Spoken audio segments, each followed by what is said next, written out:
Post fejn l-ideat jistgħu jiżviluppaw f'realtajiet.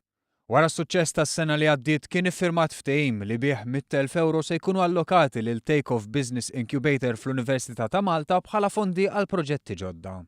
Proġetti b'potenzjal kbir, però li ħafna drabi jsibuha diffiċli jiksbu l-fondi meħtieġa biex jinbdew, kif spjegalna l-manager ta' TAKEOFF Andrei-Andy Linas. The banks won't give you money because it's very risky, they won't know.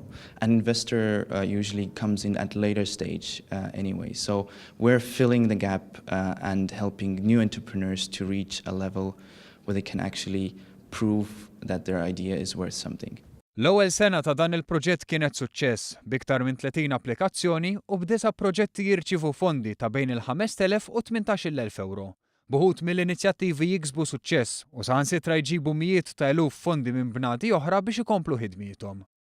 Tyron Berrin, kap eżekuttiv ta' Inbound News, kumpanija li tagħmel software ta' marketing u waħda mill-inizjattivi mwielda f'TAKEOFF, qal li fix-xhur li ġejjin il-kumpanija se tniedi żewġ prodotti.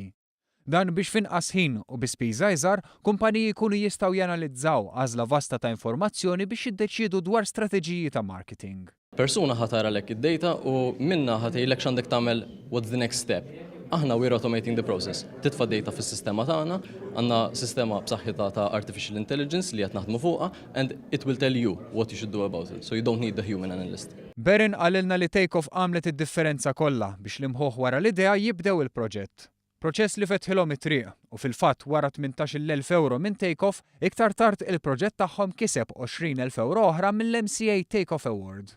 Kellna bżonn dik it-technical know-how to actually build the thing. So Seed Fund Award li għamlitilna tatna il-potenzjal li nġibu dawk in-nies li huma vera experts f'dak li jagħmlu u nkunu nistgħu nibnuha flimkien.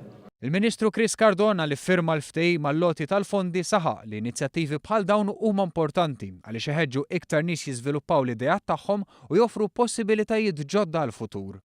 Min-naħa tiegħu ir-rettur tal-Università ta' Malta Juanito Camilleri tenna s-suċċess li din l-inizjattiva kisbet fl-ewwel sena tagħha fosthom l-enerġija u d-dinamiżmu li qed toħloq.